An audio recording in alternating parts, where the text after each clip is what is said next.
பிஸ்மில்லாஹிர்ரஹ்மானிர்ரஹீம். ஏக இறைவனின் சாந்தியும் சமாதானமும் நம் அனைவரின் மீதும் உண்டாவதாக.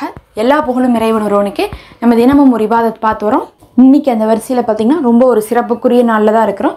இந்த நாளில் நம்ம ஓத வேண்டிய ஒரு சின்ன சூறாவை பற்றி பார்க்க போகிறோம். இந்த சூறாவை நீங்கள் ஓதிக்கொள்வதனால உங்களுடைய குடும்பத்தில் இருக்கக்கூடிய வருமானம் அதிகமாகுது. அதே மாதிரி நம்மளை பிடிச்ச தரித்தனம், முசீபத்து, சோதனைகள், கவலைகள், துன்பங்கள், பிரச்சனைகள் எல்லாம் நம்மளை விட்டு விலகும். நமக்கு எவ்வளவோ பார்த்திங்கன்னா கஷ்டங்கள் தினமும் நம்ம கடந்து வந்து கொண்டு இருக்கும். அதில் ஒரு பெருங்கஷ்டம் என்னன்னு சொல்லுங்கள், கடன் தான். ஏன்னா கடன் தான் நமக்கு ரொம்ப பாரமாக இருக்குது. நமக்குள்ளே இருக்கக்கூடிய சோகங்களை கூட நம்ம என்ன பண்ணிக்கலாம், எப்படியாவது ஆற்றிக்கலாம். ஆனால் கடனை வாங்கிட்டு மற்றவங்க முன்னாடி நம்ம படுற கஷ்டங்கள் இருக்குது பாருங்கள், அது எவ்வளவோ விஷயங்களை நம்ம தியாகம் செய்ய வேண்டியது இருக்குது. பிறர் முன்னாடி ஒரு சுதந்திரமாக இருக்க முடியறதில்ல, எதுவுமே பேச முடியறதில்ல, வெளிப்படையாக நடந்த முடியறதில்ல. நமக்கு எப்பயுமே ஒரு பயம் இருக்குது, ஒரு இன்செக்யூராகவே இருக்கிறோம். நமக்கு அது ஒரு கேவலமாக, ஒரு அசிங்கமாக, ஒரு கவலையாக தான் இருந்துட்டு இருக்குது.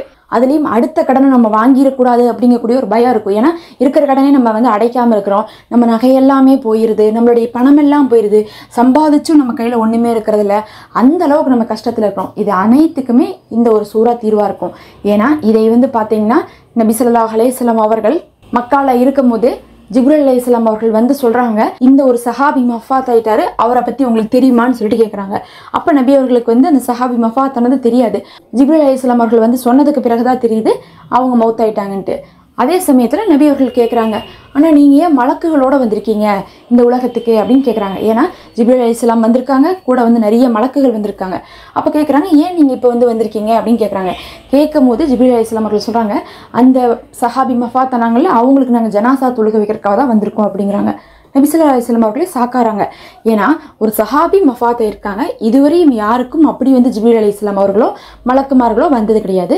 ஆனால் அப்படிப்பட்ட மலக்குங்களுடைய தலைவரே வந்திருக்காங்களே, அப்படி அந்த சஹாபி என்ன செஞ்சுருப்பாங்க, ஏன் அவங்களுக்காக இவ்வளோ ஸ்பெஷலாக அல்லாஹ் ஜனாசா தொழுகை நடத்துறதுக்காக ஆட்களை அனுப்பி வச்சுருக்காங்கன்னு சொல்லிட்டு நபி அவர்களுக்கு தெரிஞ்சுக்கணும்னு நினைக்கிறாங்க. அப்போ கேட்குறாங்க ஜிப்ரீல் அலைஹிஸ்ஸலாம் அவர்களை நோக்கி, ஏன் அல்லாஹ் இந்த ஒரு சஹாபி வஃபாத் ஆனதுக்கு மட்டும் அல்லாஹ் இப்படி மலக்குகளை அனுப்பி தொழுகையை நடத்த சொல்கிறான் அப்படின்னு சொல்லிட்டு கேட்குறாங்க. கேட்கும் போது அப்போ ஜிப்ரீல் அலைஹிஸ்ஸலாம் அவர்கள் சொல்கிறாங்க, அல்லாஹ்வுக்கு பிடித்த ஒரு சூறா இருக்குது, அந்த ஒரு சூறாவை இந்த அடியான் அதிகமாக ஓதி வந்தார். அதை ஓதியதின் காரணமாகவும் அதை விரும்பியதின் காரணமாகவும் அதனால் அல்லாஹும் அவரை விரும்புகிறான்.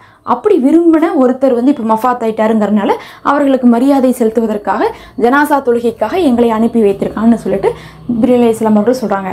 அந்த சூறா தான் என்னன்னு கேட்டிங்கன்னா குல் ஹுவல்லாஹு அஹத் அப்படின்னு சொல்லக்கூடிய நம்மளுடைய இக்லாஸ் சூறா. அந்த இக்லாஸ் சூறாவை அந்த சஹாபி அதிகமாக ஓதி வந்திருக்காங்க. அதே சமயத்தில் அந்த சஹாபி பார்த்திங்கன்னா மஃபாத் ஆகும்போது கடனோட மஃபாத் ஆயிருக்காங்க. நமக்கு இஸ்லாத்தில் பார்த்திங்கன்னா கடனோட மஃபாத் ஆனால் அவங்களுக்கு ஜனாசா தொழுகை கூட நபி அவர்கள் தொழுகை வச்சது கிடையாது.